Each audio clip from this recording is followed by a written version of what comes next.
생존 창업 시청자 여러분 안녕하세요. 코로나 사태, 사회, 정치, 경제, 사회 다방면으로 미치는 영향들이 굉장히 크게 나타나고 있는데요. 오늘은 코로나 이후 포스트 코로나라고 할 수 있죠. 실직하시는 분들이 굉장히 많이 늘어나고 있습니다. 실직, 실업, 일자리가 없으신 분들, 소득도 줄어들고 집에 계시는 분도 많아지죠. 이동 제한, 사회적 거리두기, 돈은 없고 직장은 없고 직장이 앞으로 사라질 것 같은 분들, 이런 분들이 사회적인 방역이 필요하다는 이유인데요. 왜냐하면 지금 극단 선택을 할 수 있는 위험 요소들이 갈수록 높아지고 있기 때문입니다. 오늘은 그 이야기 한번 나눠보겠습니다. 여러분, 임시휴업이 사상 최대입니다. 월간 한 160만 명 정도 일을 하지 않습니다. 임시휴업. 실직자는 사실 더 많아지고 있죠. 통계 사상 이후로, 구직 통계를 잡은 이후로 지금 일자리들이 이렇게 많이 사라지고 있고, 일을 하지 않는 임시휴직, 보통 6개월을 기준으로 해서 복귀가 확실시 되는 분들을 임시휴업으로 넣고 있는데 160만 명입니다. 지금 그러니까 주변에서 일이 많이 줄어든, 일이 없어서 집에서 쉬고 계시는 분들 많은데, 이게 더 위험한 거는 이 불확실성이 커지고 경제 위기가 좀 장기화 된다라는 상황에서 이분들이 고스란히 또 실업자 통계에 잡힐 그런 상황이 됩니다. 그러면은 일이 없어지면 실직자가 되는데, 사실 고립을 하게 되죠. 고립. 경제적인 비용도 많이 줄어들고, 인간이 혼자서는 살 수 없는데 고립이 됩니다. 집에서만 있을 시간이 많아지고 답답해지고 심리적으로 위기감이 옵니다. 아이솔레이션? 고립감이라는 게 오거든요. 사실 저도 이제 제 예를 들어보면 지금으로부터 한 12년 전에 직장을 그만두고 실업 상태, 실직자, 백수가 된 적이 몇 개월 있었어요. 한 3개월 정도. 이거 신문사 그만두고 젊었을 때지, 이 30대 초반에 뭘 할까 고민 걱정하면서 집에서 이렇게 있으면서 가슴 졸여하면서 그런 시간들을 보냈던 것 같아요. 그때 이제 기억이, 아침에 일어서서, 아파트가 그때 10층이었거든요. 집에서 출근길에 10층에서 내려다보면 그때 한 7시 반, 8시 되면 사람들 출근하고 바쁘잖아.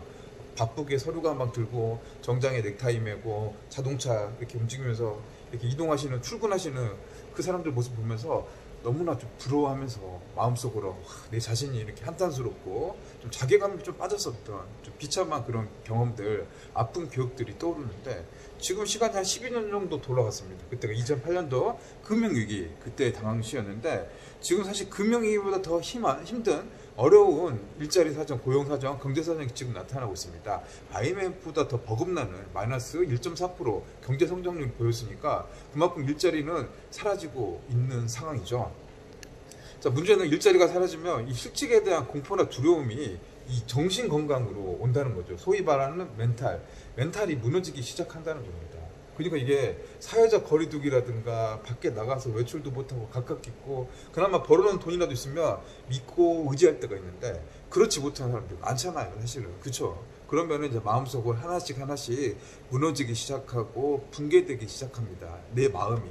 이게 이제 제 옷 색깔이 오늘 블루잖아요. 이게 블루 색깔이 좋은 게 아니에요. 코로나 블루. 이 마음속으로도 이런 우울의 감정들, 불안과 초조의 감정들이 하나둘씩 오게 되면서 마음과 정신의 약한 고리를 공격하기 시작합니다. 하이에나가 짐승의 약한 고리를 물어뜯듯이 그런 것들이 나타날 수 있다는 것이죠. 실제 이제 이런 것들이 현실화돼서 뉴스 속으로 나와 있는데, 최근 한두 달 사이, 그러니까 코로나 사태가 터지고 난 다음에 한두 달, 석 달, 지금 상황에서 굉장히 지금 어려워지는 상황들이 나타나고 있습니다. 경제적으로, 또 심적으로, 마음적으로, 사회적으로 많은 것들이 무너져 내리고 흔들려 버리고, 여기서 이제 희망이 있다면 버티고 갈 수 있는데, 사실 코로나가 종식이 되더라도 이 경제 폭풍은 아직도 멀었죠. 언제 끝날지 모르는 겁니다. 불확실성이 커지고 있어요. 치료약이 개발돼 가지고 사람들의 마음속에서 그런 모든 것이 치유가 되지 않는 이상 이 불확실성은 굉장히 오래 갈 것이고, 이게 이제 경제적 파급 효과는 계속 깊어질 걸로 보입니다. 왜냐하면 우리나라가 수출, 무역 이걸로 먹고 사는데 지금 외국 자체가 막혀버리잖아요. 과거와의 다른 새로운 형태의 위기가 지금 나타났으니까 이제 그런 불확실성이 이제 도래를 하다 보니까 그런 위기감, 걱정들이 더 커가고 있는 것 같아요. 실제로 지금 대구죠. 대구가 지금 코로나의 초토화 직격탄을 맞았는데, 대구에서도 자영업을 하시는 50대 중반의 사장님이 임대료를 납부하지 못하고 그런 부담감 때문에 시내 한복판면에서 분신 자살을 시도했었어요. 그런 뉴스들이 나왔고요. 또 광주에서도 얼마 전에 식당 경영이 힘들어서 식당에 이제 불을 질렀어요. 보험금 타려고.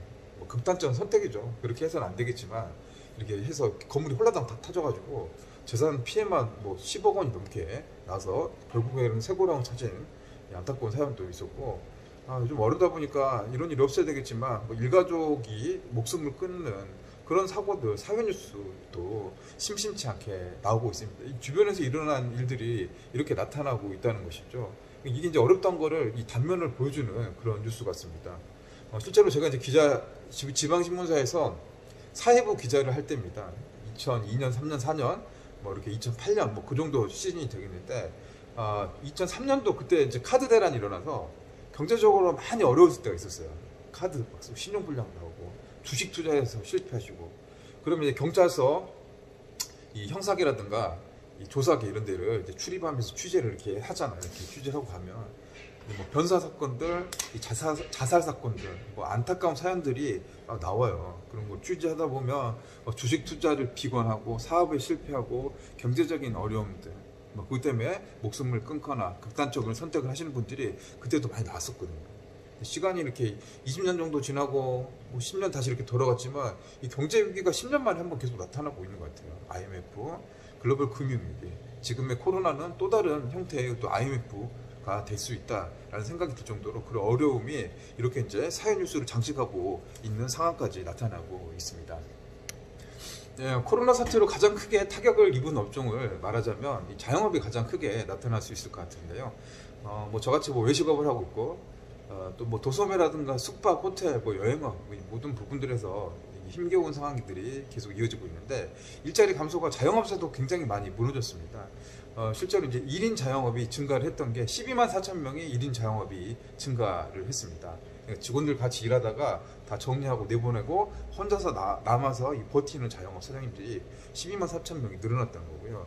고용원이 있는 자영업, 그러니까 직원을 같이 쓰고 있었던 이 자영업, 고용보험을 들어주고 직원과 같이 일을 하고 있는, 어쩌면 좀 규모가 있게 운영을 하셨던 이 자영업 건수도 무려 한 19만 4천 명 정도가 사라졌습니다. 다 내버리고 1인 자영업, 그 사이 나머지는 폐업을 하고, 이런 상황이 나타나다 보니까 이 통계 자체가 이 자영업 폐업 같은 경우도 작년보다 한 20% 정도 늘어났습니다. 지금 늘어났고, 이 사태가 한 두어 달만 더 길어지면 이 자영업, 이 줄폐업, 집단 폐업이 속출하게 될 것 같아요. 지금은 대출 받고 이렇게 어떻게 좀 간간히 좀 버텨 나가고 있는데, 이게 계속 악순환이 반복된다면 이게 문을 닫고 또 실직에 빠진 자영업 사장님들, 이렇게 구조도 그렇게 이제 이렇게 안 좋은 쪽으로 이제 흘러가 버리게 되겠죠.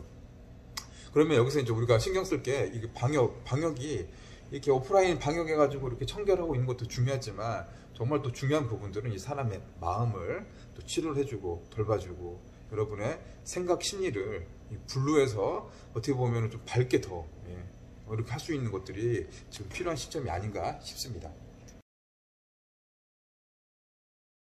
이렇게 이제 코로나 같은 세계적인 전염병이 오게 되면 이 실업률이 높아질 수밖에 없습니다. 1918년 세계에 독감이 있었죠. 그 독감 당시도 많은 분들이 실직을 하고 또 자살도 많이 했었어요. 또 홍콩 사스 때도 한 1280명 정도가 감염이 돼서 이렇게 돌아가셨고, 실업률도 한 8.5%까지 사스 당시에 홍콩에서 이렇게 높아지면서 그때도 목숨을 잃고 스스로 이제 삶을 비관하고 돌아가신 분들이 그렇게 많이 나타나는데, 지금 이게 우리 현상도 지금 이렇게 될 수 있다는 거죠. 그러니까 여기에 대해 이제 대비책도 필요합니다. 이게 지금 실직하신 분도 마음이 되게 약한 고리가 될 수 있고, 고령자, 노년층도 지금 수입은 없어지고 벌거리는 마땅치 않고 나갈 수도 없고 돈도 없으니까 그런 분들도 지금 사회에 굉장히 약한 고리, 이런 것들이 이제 사회 문제로 될 수도 있다는 겁니다. 그래서 이제 여기에 대한 이제 관심과 또 심리적인 방역도 굉장히 중요한 과제가 아닌가 싶습니다.